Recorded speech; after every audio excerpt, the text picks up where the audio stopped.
جب حضرت ابراہیم علیہ السلام کو حکم الہی ہوا کہ مکے کی طرف جاؤ تو آپ حضرت حاجرہ اور حضرت اسماعیل علیہ السلام کو لے کر روانہ ہو گئے اور اس مقام پر جا پہنچے جہاں اب مکہ واقع ہے۔ یہاں نہ کوئی عمارت تھی، نہ کوئی پانی تھا اور نہ یہاں کوئی رہتا تھا۔ درختوں کے نام پر صرف ببول وغیرہ کی جھاڑیاں تھیں۔ حضرت ابراہیم علیہ السلام نے بیوی بچے دونوں کو یہاں بٹھایا، ایک مشکیزہ پانی کا اور کھجوریں پاس رکھ دی اور پھر آپ علیہ السلام شام کی طرف چلے گئے۔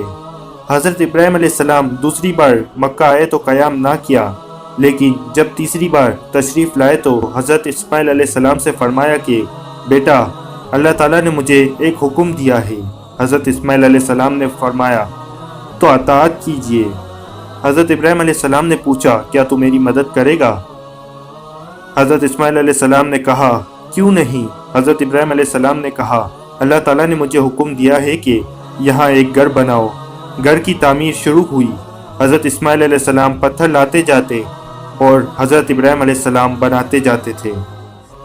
جب تعمیر ذرا بلند ہو گئی تو حضرت اسماعیل علیہ السلام ایک پتھر اٹھا لائے تاکہ حضرت ابراہیم علیہ السلام اس پر کھڑے ہو کر تعمیر کرے۔ یہی مقام ابراہیم ہے۔ دونوں باپ بیٹے دیوار اٹھاتے جاتے تھے اور دعا کرتے جاتے تھے، اے پروردگار ہم سے قبول فرما، تو سننے اور جاننے والا ہے۔ انہوں نے اس گھر کی تعمیر نہ مٹی سے کی اور نہ چونے سے، بس پتھر پہ پتھر رکھتے چلے گئے۔ نہ اس کی چھت بنائی نہ دروازہ۔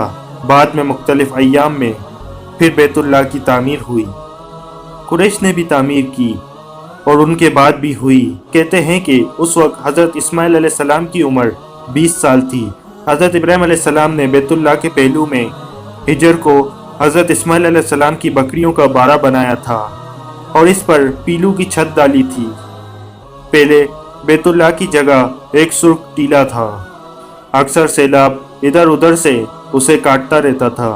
جب حضرت ابراہیم علیہ السلام تعمیر کعبہ سے فارغ ہو گئے تو حضرت اسماعیل علیہ السلام سے ایک ایسا پتھر لانے کو کہا جو آغاز طواف کے لیے نشانی کے طور پر استعمال ہو سکے۔ یہ پتھر حضرت جبرائیل علیہ السلام ابو قبیس کی پہاڑی سے لائے تھے۔ حضرت ابراہیم علیہ السلام نے اسے اس مقام پر رکھ دیا جہاں اب وہ قائم ہے۔ روایت ہے کہ یہ بہت روشن تھا۔ حضرت جبرائیل علیہ السلام نے انہیں تمام مقامات دکھائے اور پھر اللہ تعالیٰ نے حکم دیا کہ لوگوں کو حج کے لیے پکاریں تو حضرت ابراہیم علیہ السلام نے کہا پروردگار میری آواز لوگوں تک کیسے پہنچے گی؟ اللہ تعالیٰ نے فرمایا آپ پکاریے، ہم آپ کی پکار لوگوں تک پہنچا دیں گے۔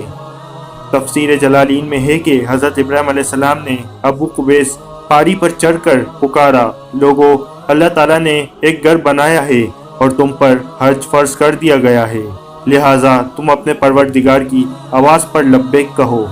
حضرت ابراہیم علیہ السلام نے شمال جنوب دائیں اور بائیں منہ کر کر آواز دی اور لوگوں نے لبیک کہا۔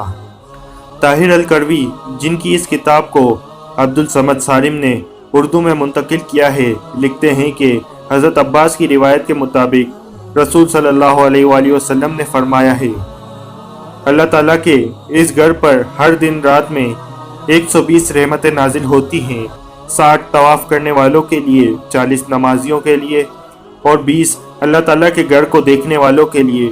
حضرت حسان بن عطیہ فرماتے ہیں کہ ہم نے رسول صلی اللہ علیہ وآلہ وسلم کے اس قول پر غور کیا تو معلوم ہوا کہ یہ سب رحمتیں در حقیقت طواف کرنے والوں کے لیے ہیں کہ وہ طواف بھی کرتا ہے، نماز بھی پڑھتا ہے اور کعبے کی طرف بھی دیکھتا ہے۔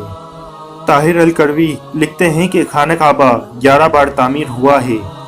پہلے فرشتوں نے بنایا، حضرت آدم علیہ السلام نے بنایا، حضرت شیس علیہ السلام نے تعمیر فرمایا، حضرت ابراہیم علیہ السلام نے تعمیر کیا، عمالقہ نے تعمیر کیا، جرہم نے تعمیر کیا، کسا نے تعمیر کیا، قریش نے بنایا، عبداللہ بن زبیر نے تعمیر کیا، حجاج نے تعمیر کیا، پھر سلطان مراد رابع نے بنایا جو آل عثمان میں سے تھا۔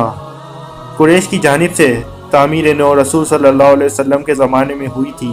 قریش نے تعمیر کے لیے جو حلال مال جمع کیا تھا وہ کافی نہیں تھا، اس لیے ہجر کی طرف 6 ہاتھ 1 بالش جگہ کم کر دی گئی۔